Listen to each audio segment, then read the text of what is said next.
ਵਾਹਿਗੁਰੂ ਜੀ ਕਾ ਖਾਲਸਾ ਵਾਹਿਗੁਰੂ ਜੀ ਕੀ ਫਤਿਹ.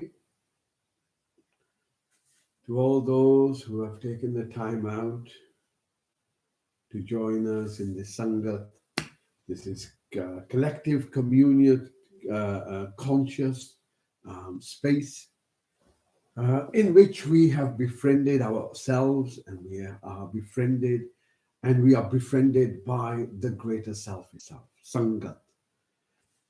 Sang, friend, Gat, heart. So when we collectively join together, it creates a collective frequencies, collective vibration, collective energy. There are many different ways to see this. And this collective energy, this is based, and we have individuals like our good friend Anita, who's based in the USA. We have people in different parts of the world who are all connecting with us. And in doing so, whether we do it collectively now or whether we participate in the process at a later stage, we are adding to consciousness, adding to lightening the load.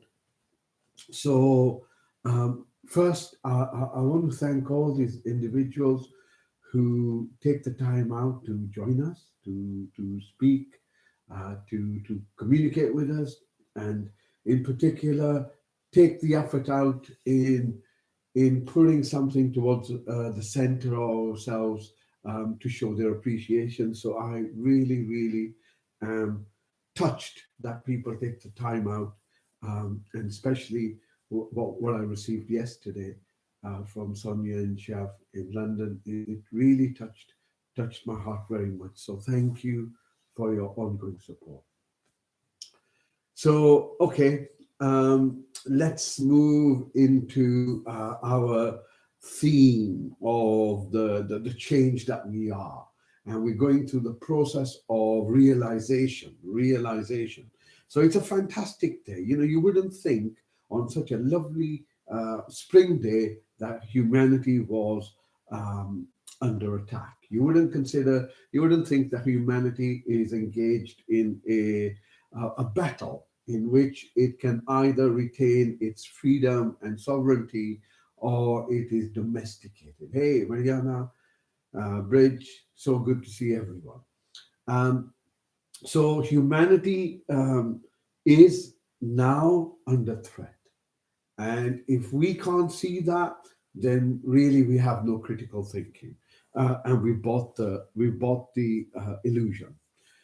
Any individual who has known what it means to be a minority in any community, whether you are through disability, through gender, through race, through caste, through class, there are many different ways to do that, will realize that the pressures that a minority feel at times can be quite overwhelming and quite destructive. And now the refuseniks, those people who feel they don't need any intervention for the dreaded word that I can't say, because now we are in a war in which we are not allowed to speak certain words. We are in a war, so there's a war on your language. There is a war on your expression.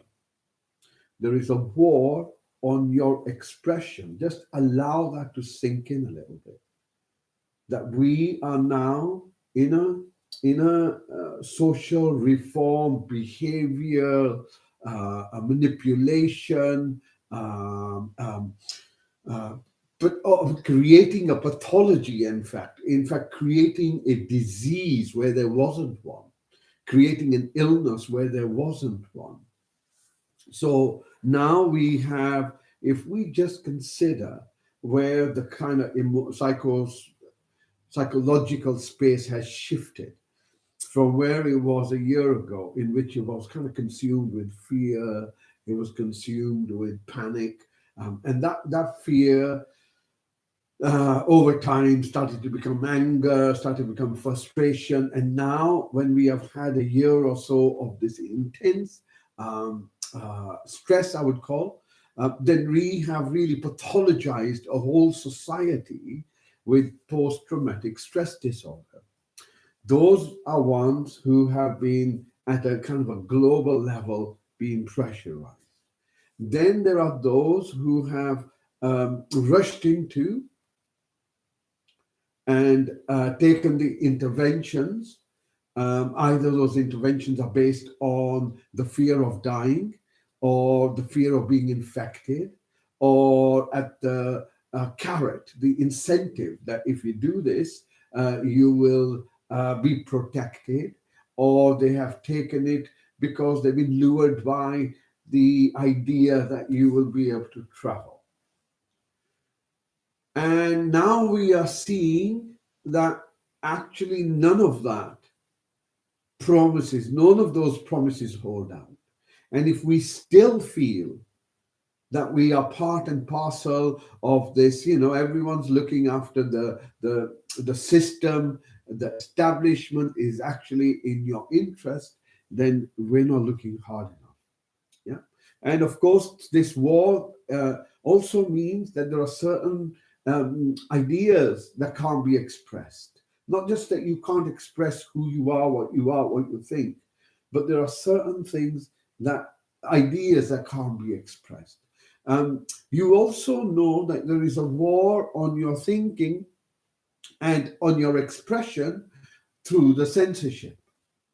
Through the censorship on the social media, through the censorship through TV, the narrative that you are given is creating a worldview, is creating the lens within which you then operate. And that lens is a lens that is pathologized, meaning it is going to make you ill. It is making one ill, and it will make you increasingly ill at a mental level and at a physical level, right? Let alone what it does beyond death, but that's not the subject of this conversation today. So, if we do not allow, if we maintain a blasé attitude to this, then it may be a situation in which we have walked into a situation where it's difficult. It's difficult to reverse a few things. It's also a war on hope, a war on optimism, war on growth. It's about you have to do X, Y, and Z in order to go back to what you had. Now, those who readily agree to give their freedoms are now starting to recognize the value of those freedoms, are starting to recognize once a freedom is given away, it will never be returned. It has to be fought for again. So all those hard individuals who fought through the narrative of some of the insane stuff that was going on in World War I, World War II, all of those who recognized that could see some of the patterns emerging in this reality now. So, and hence they've taken the appropriate measures in order to maintain some level of clarity, but also critical thinking in order to navigate. So where are we now? Well, we are now in a space in which there is a level of freedom. However, this level of freedom may be short-lived, as we are already being primed for the variants. And so focus on your health, focus on using this time to really get yourself solidified in a healthy regime, in a healthy attitude. Change the attitude. Let's not look at those things that we are that draw our energy towards the resistance, right? So we don't want to resist. What has happened is happened. Things are exactly as they need to be. And because they are exactly as they need to be, they will manifest in exactly the way they need to manifest. So we don't need to take this responsibility at a level in which we have to fix the world. The world will fix itself. It, the key area that I think the focus ought to be going towards is um, re reinforcing health, mental immunity. Don't allow things to enter your mind where which keep you distressed, which keep you anxious, which generate anger, which generate greed, which generate something that takes you away from your sense of peace. So mental immunity, emotional immunity, allowing ourselves not to be blackmailed, allowing ourselves not to be pressurized, making sure we have time to look after ourselves, so making that emotional immunity, emotional health a priority, and then obviously physical with the qi kong and the tai chi or the yoga as a preventative measure. Now, these are just basic requirements and obviously supplements in order to maintain a healthy immune system. Realize that the existence has a way of repairing itself. The body repairs itself. The body has a self healing mechanism if we give it appropriate resources. However, recognizing that the mind and the body are connected is also a very, very valuable understanding to do with health. Health begins with the mind. If you are anxious, if you are stressed, if you are engaged in, oh, what will happen now, what will happen now, all the narrative that's shown and foisted upon us. If we get engaged with the fear element or the greed element or the greed, so let me show you a greed element. So someone would consider taking an untested, irreversible risk for their health in order to go on holiday, for argument's sake. So what it means is that, spending 2 weeks in Ibiza or Greece or wherever it is more valuable than the long-term implications of changing something within your entire physiology. Greed, greed, yeah? Greed for those things that matter not. They don't matter. What matters is your health. If you lose your health, you've lost everything. Money doesn't matter. You can have all the luxuries around you, but if you've lost your health, you've lost everything. So health has to be this priority, this take back our power.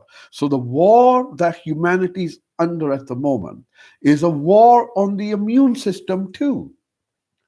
So now human immunity doesn't matter. What matters is what you push into the body, how you cover the body. Do you really think that if you went and lived in a sterile environment 24/7, you'll never die? No, my friends. Death is written the moment you were born. That's it. This is the day you're going to go. Whatever that day may be. Today, 100 years from today, makes no difference. Makes no difference. Trying to run away from death by taking that and doing those things that reduce your immunity, that make you live in a level of fear, panic. What kind of life do you think that is? Where does the quality of life go if you live in fear? Where does your quality of life go? Life doesn't matter anymore. Fear matters. Fear matters. So you can see how this war isn't a conventional war where you go and kill people. It's not that kind of war. It's a war of hybridization. It's a war of transhumanism. It's a war in changing the very nature of what it means to be human or what it was to be human. And if you don't accept that, go and ask any indigenous culture on this earth what has happened to them. Ask the people in Brazil, in Peru, in Guatemala, in Venezuela, right now, in Argentina, in Africa. Africa, the richest continent on this earth. Why has it been kept in poverty for the last 50 years? Who's benefited? Who's benefited? So you can see that this war on resources became war on environment, became war on oceans, became war in the space, drug war, war on terrorism, now war on an invisible enemy. I mean, surely, these should ring some alarm bells. This should allow us to critically evaluate. It depends, I guess, what you feel humanity is and how valuable your life you feel is. You know, if it's simply a question of, and 75% of people are probably living in this space, which is just, I just don't want the headache. I'll just do whatever it needs to be done in order to have an easy life. I'm afraid there will be no life, or the life that we might have will be a life that is restricted in many, many ways, in which one may even forget what it means to feel, what it means to be human, what it means to be to love or be loved, what it means to hurt, what it means to suffer. Yeah, it may be that. So the time is now upon us where we have to speak our truth, right? And censorship or no censorship, life is such where one has to take the side. And as we said to you months and months ago, humanity or society will begin to split into two parts. And we've got them. We've got the two parts increasingly becoming more and more significant. And we are also noticing that the two parts don't quite mix together. So when they come together, it's almost like a repulsion. And that repulsion, that separation is something to do with the frequencies that we're in. So through heart coherence, through meditation, through what we do every Sunday and Thursday, and every practice that you do, we are improving our electromagnetic frequency. We are changing the very vibration of every single molecule, every single atom, every single particle, subparticles, at a level, at such a deep quantum level upwards, that every time we do this, every time we join with the mantra, every time we join with the breath, because the breath is your mantra, we change something in ourselves. Our health is improved. Our health, our well-being is improved. Our quality of life is improved. However, to maintain this now is of critical importance.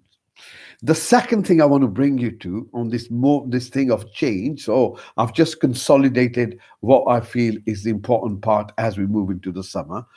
And the second part is in this change. So far, we have been looking at the very understanding of change. So when we look at trees, we look at seasons, we look at day, we look at night, we look at temperature, we look at wind weather, we look at the clouds, we look at the birds, we look at everything, including, gray hairs on my beard. Every single thing is in a constant process of change. And this process of change has to first be recognized, right? So there's a distance, there's a duality. I'm here and I'm looking outside, I'm looking at things changing, and I'm starting to recognize, okay, things change. This change over time, this recognition of change, we begin to understand it. And our understanding then is that, okay, change that happens seems to be cyclic. In fact, it is cyclic. Life, growth, death, rebirth, life, and so on and so forth. Trees grow, have fruit, fruit go down, and out of those seeds come out new trees, while the old trees decompose and die. It's a cycle, right? Water cycle, carbon cycle, the ATP cycle in your body, glucose cycle. Everything is a cycle. So we understand that change is cyclical. The next we understand is, in order for change to occur, there is intention. And how do we know that? Is because for us to even get up in the morning has to have an intention. Only then the change occurs. So intention has a direction. Yeah, it has a direction from here to there. Intention has an agent. So you are the agent of that intention. Since everything around you is changing right before your very eyes, then your understanding matures into realizing that there is an intention behind the change. And I'm looking at the macro change. I'm not looking at the governmental and the official shenanigans. They're trying to change certain things within the change, but I'm looking at the macro space. So once we begin to understand that this change has intent behind it, and this change has direction behind it, we also then put two and two together and come to the idea there must be an agency, an agent that is enabling the change to take place. And obviously, the reductionist worldview here will tell you, oh, life is an accident, universe just came to be. Right? Bullshit, right? That old hat, old stuff, old science of a paradigm that belongs in the 1800s. It's nonsense now. So we realize that the very composition of the universe is far more complex than the human, tiny little human ego actually thinks it knows. Right? It doesn't know itself, and yet it claims to know the universe. So this change that begins to be observed and understood, the fact there's an agency, also then brings you to yourself, that you too are subject to body aging. You can't stop your breath from breathing, and you can't stop your heart from beating. You can't stop any process in your body through intent. Right? It's a organic self-development process that takes place by itself. So there is an intent behind that. So you include yourself in this macro intent. And this is where your meditation and change merge. The comprehension of this this concept called hokum. The the unfolding moment in the eternal now that has direction, that has intent, and the direction and the intent is one that preserves balance and beauty. This is the other thing. Everything that you look at, as we've discussed with the Vaha meditation, when you go out and just take 2 minutes to look at a particular thing for just a few moments and connect with the intricacies of it. And it's a moment of Vaha, Vahe Guru, Vaha, Vahe, the knowing of the honest, the honest. So this intent is one of beauty, balance, harmony. And this, with our meditation, we begin to recognize that through coming out of our mental content into that still space, we too align ourselves with this macro change. And that macro change is what gives you the strength and the trust of knowing how close. In fact, the word close is misleading. That there is no difference between the ripple and the pond. There is no difference. And that realization is what humanity is now being brought to through the increasing desperation and anxiety that builds up. So having that trust, seeing that, experiencing it by being still and seeing the unfolding hokum taking place is in fact um, a way of aligning yourself with the very nature of force itself. Okay, enough of my ranting and blagging. So we will now go into the experiential space, right? Where we take ourselves into this where we can observe it. Because if you can't see it, it ain't there. If you can't experience it, it isn't there. That's all that there is to it, right? You don't need any scientist or anyone else to tell you. Okay. So eyes are closed, mouth is closed, and just make sure your shoulders are loosened a little bit and pull yourself upward so your back feels straight and upright. I will speak about the vagus nerve and the chakra system and how the back is aligned sometime later on, if I get the opportunity. But it reflects why it's important to have the back upright. Of course, you can do this lying down; it doesn't really matter.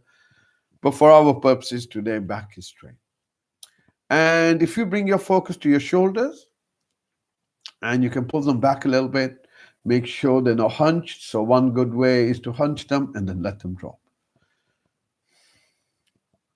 As you breathe in, bring your focus gradually towards your inner space.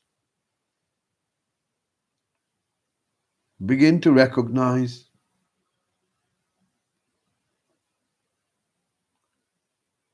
the body itself, in fact, sensing it,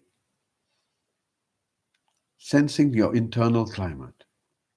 And your internal climate consists about your thoughts,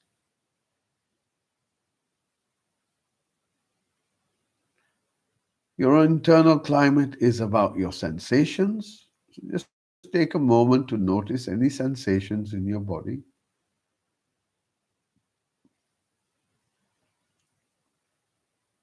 Your internal climate consists of how you feel.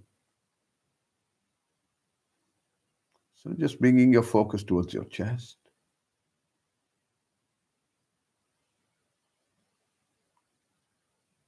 Your internal climate, your internal space, antakaran.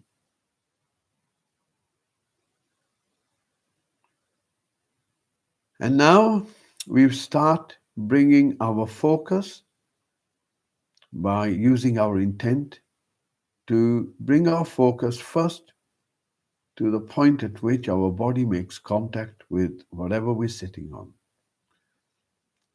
And you will notice there are sensations where your body makes contact with your seat. So using your intent to move your focus there, your awareness. Nothing happens without intent. And then if you allow this awareness to move upwards, so your intention is to become aware of your hips, and you'll notice you immediately become aware of your hips. And then you can use your focus to move it towards the right side of your hips, left side of your hips. Notice the back and the front. And then using your intent, you can become aware of your thighs. So allow your awareness to gradually, notice you can even determine the speed. So you can gradually bring your focus down your thighs towards your knees. And then from your knees, once again, gradually, slowly take your time. So you begin to recognize you can gradually take your focus from your knees, slowly moving down towards your ankles.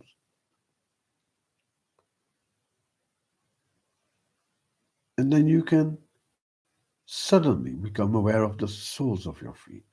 So you can instantly take your focus there. Not gradually, but instantly. Notice the soles of your feet. Bringing your focus back to whatever you're sitting on. Now notice how well the body is supported, how grounded it feels. And if we just locate ourselves, the ground beneath you is the only ground that can hold you at this moment. So recognize that.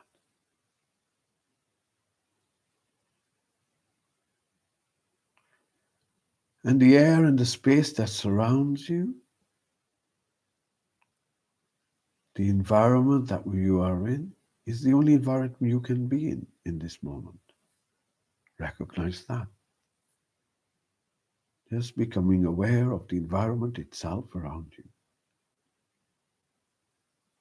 That there is an environment. And the breath that you are breathing in can only be breathed in from the air that's in front of you. Your breath is your breath, my breath is my breath.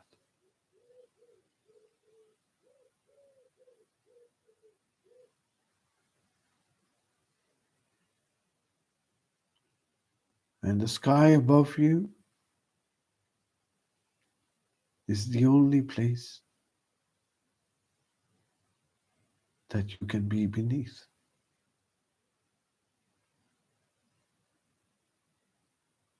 And if you come back to your breath,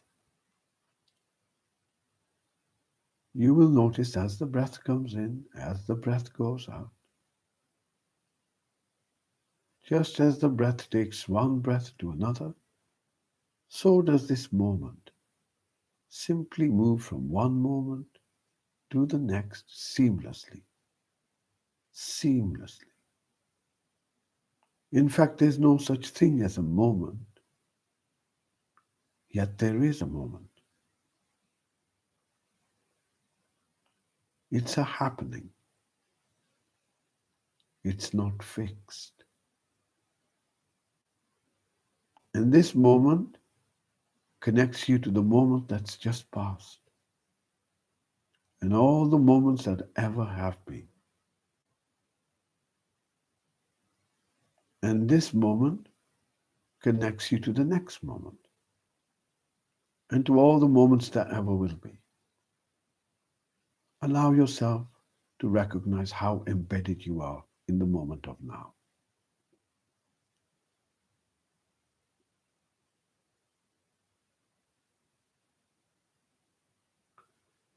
Taking your focus now back to the seat you're on.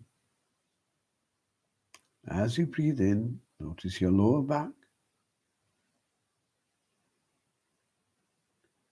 Notice your middle back. And on your next breath in, notice your shoulder blades. Again, we're just sensing this part of the body. From our shoulders, we move down to our elbows. From our elbows, we move down to our wrists.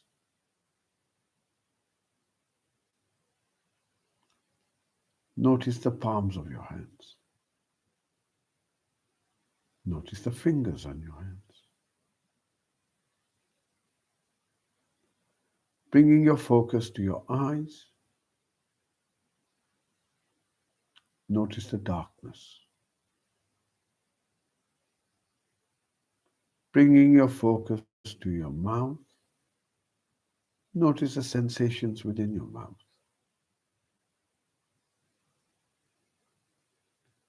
Allow your tongue to relax. On your breath out, relaxing your face. As the breath comes in, once again, becoming aware of your internal climate. Notice if there's any dominant sensation in your body. Ache, pain, itch. Locate it. And bring your focus just beneath your nose. And begin to notice the changing nature of your breath.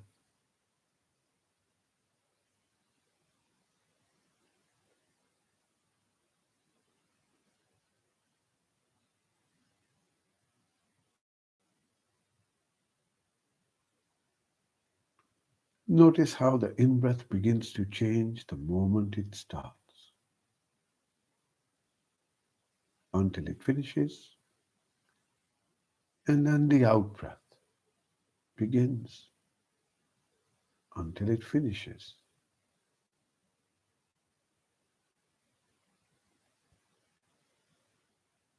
Notice the changing nature of your breath.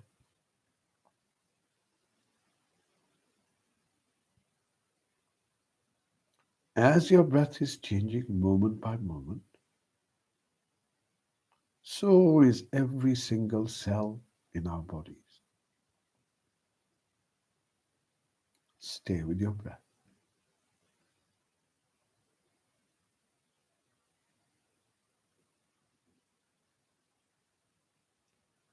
On your next breath out, change your focus from your breath and begin to listen to the sounds around you.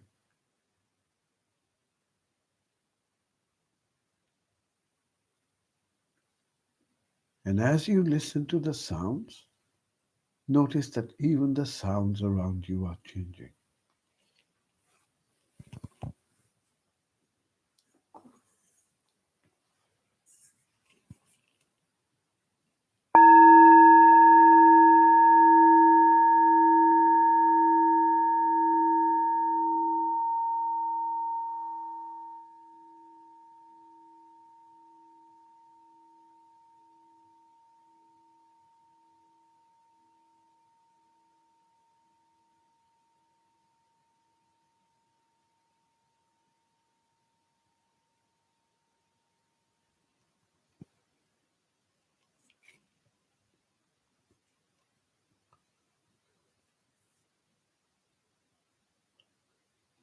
Notice that everything changes, but silence does not change.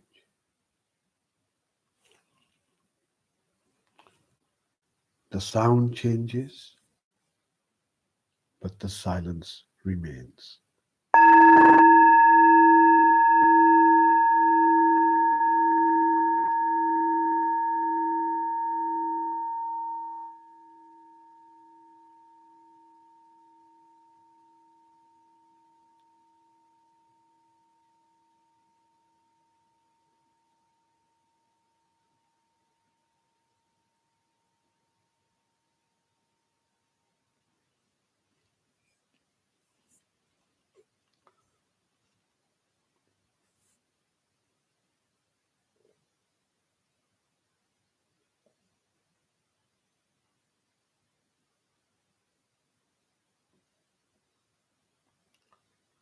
From that silence, gently bringing your focus just beneath your nose,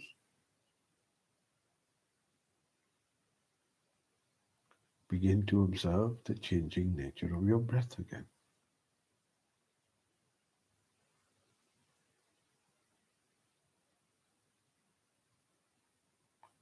Notice while the breath is changing, as it comes in and as it goes out, the 2 points on either side don't change. So bring your focus now to the two ends of your breath. Breath comes in, there's a pause. Breath goes out, there's a pause. See if you can notice those two pauses.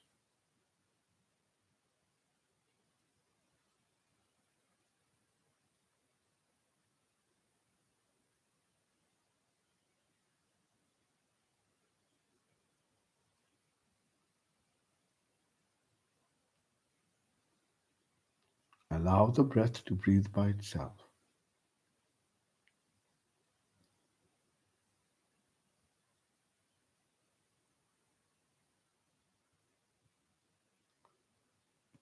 Following your out breath all the way till the end, see how long the pause lasts before the in breath begins.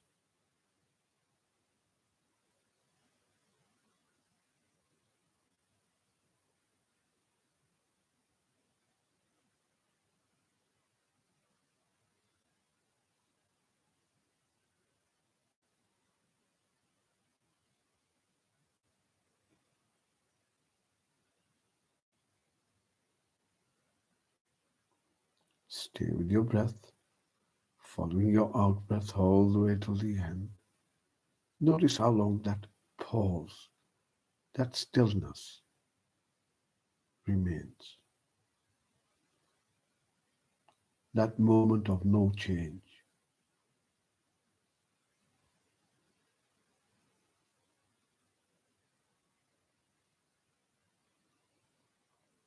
Change can only exist within the environment of no change. Following your out breath all the way till the end.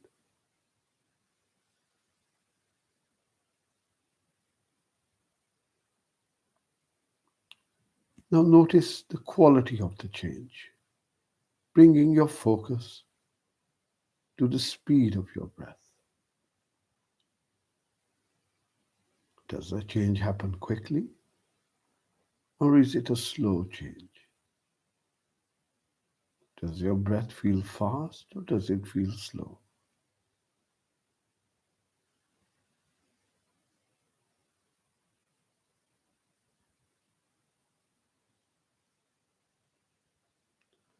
Notice the change in temperature. Does your breath feel cool, or does it feel warm?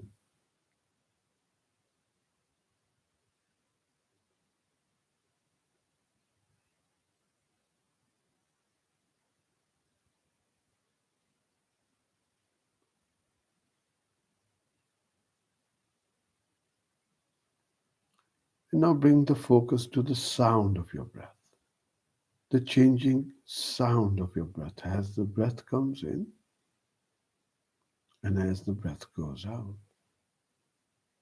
observing the change.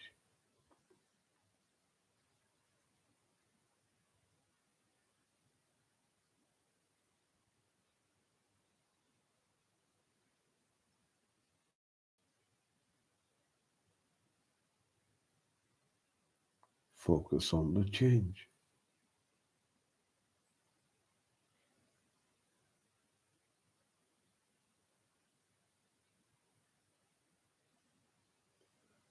And on your next breath out, once again, just bringing your focus to the sounds around you. Notice the changing nature of the sounds around you.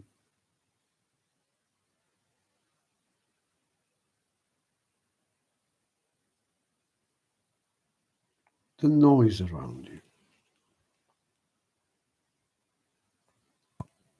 And while we observe the sounds and the noise, we remain ignorant about the stillness and the silence within which all this noise exists. Follow the sound of this bell. Notice the silence at the end.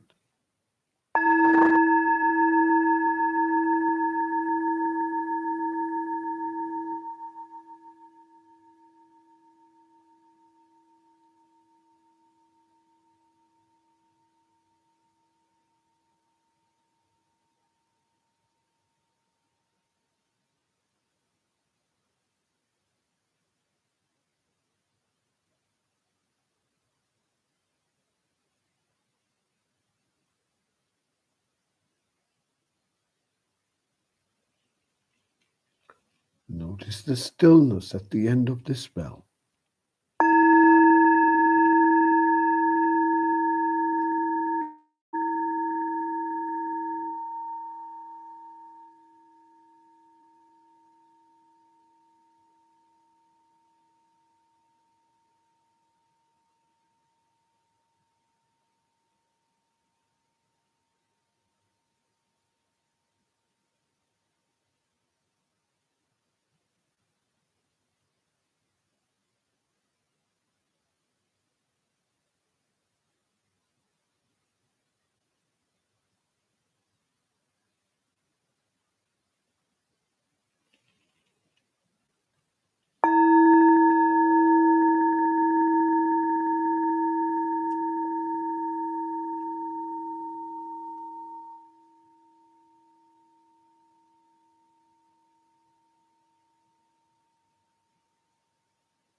Notice the stillness and the silence.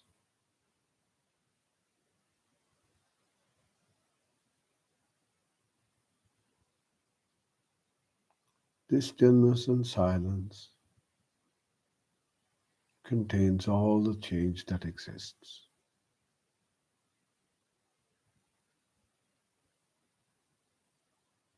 This stillness and silence is the doorway to the source, your source.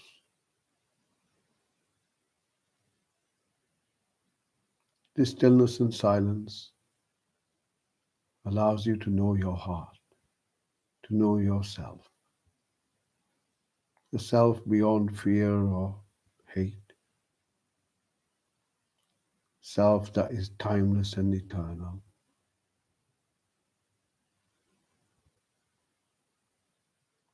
and a self that is aligned with the source itself.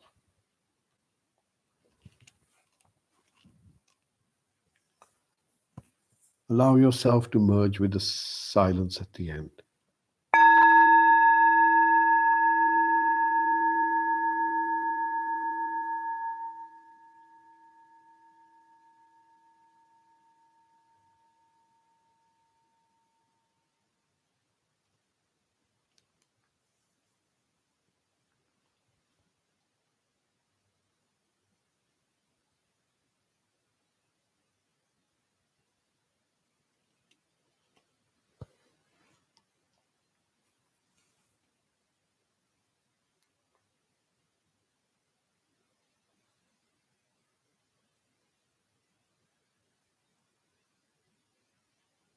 Notice the peace, the tranquility, the silence.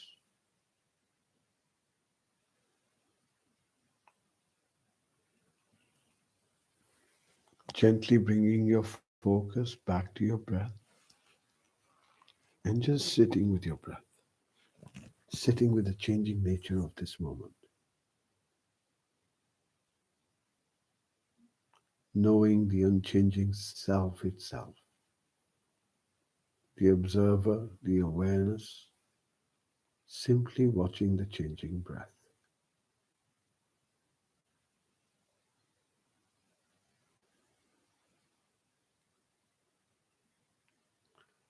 And this changing nature of all that there is can only be experienced through the body itself.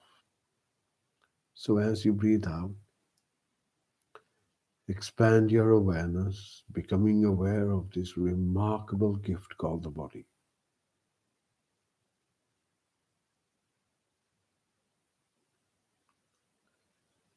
And this gift of breath that keeps this body alive.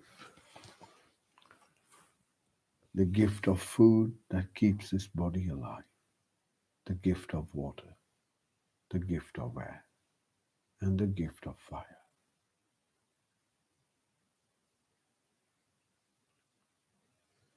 Notice that you can sense your body.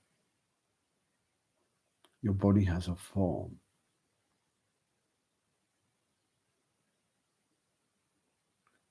And you occupy the whole body. You are not just the mind. Awareness exists in the whole body.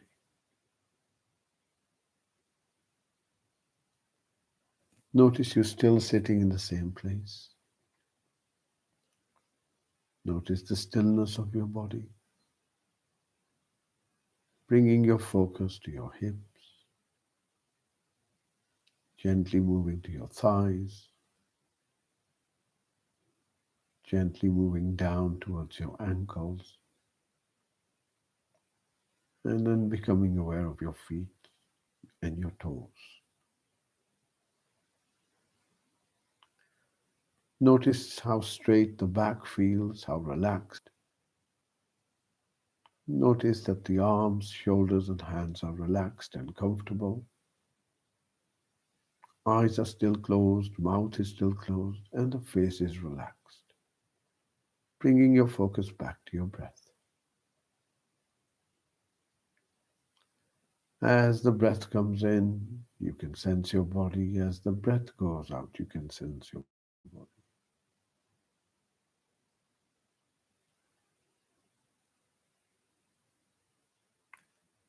Acknowledging the gift of breath, acknowledging the gift of this body, acknowledging the gift of health and well-being,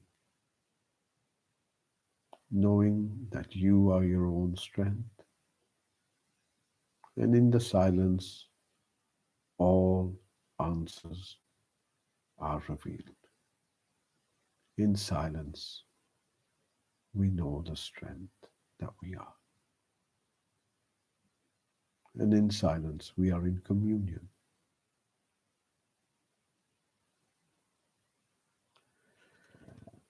In a moment, you will hear another bell. Use this bell to draw a few slow, deep breaths in. And then when you're ready, gently opening your eyes. Take your time.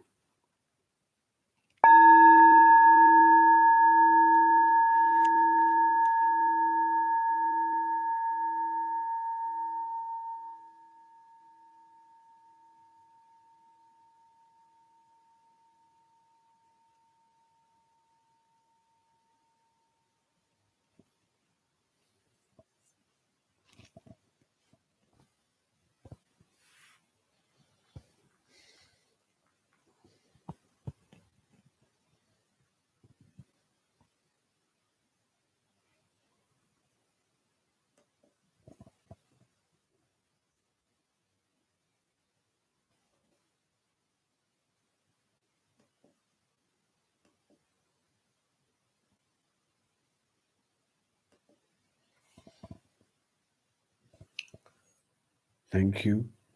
Welcome back.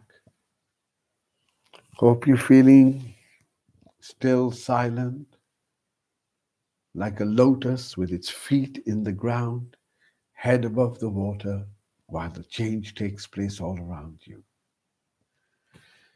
May you be happy, may you be healthy, may you be peaceful, may you be safe, and may you awaken to the wonder that's all around you and that you are.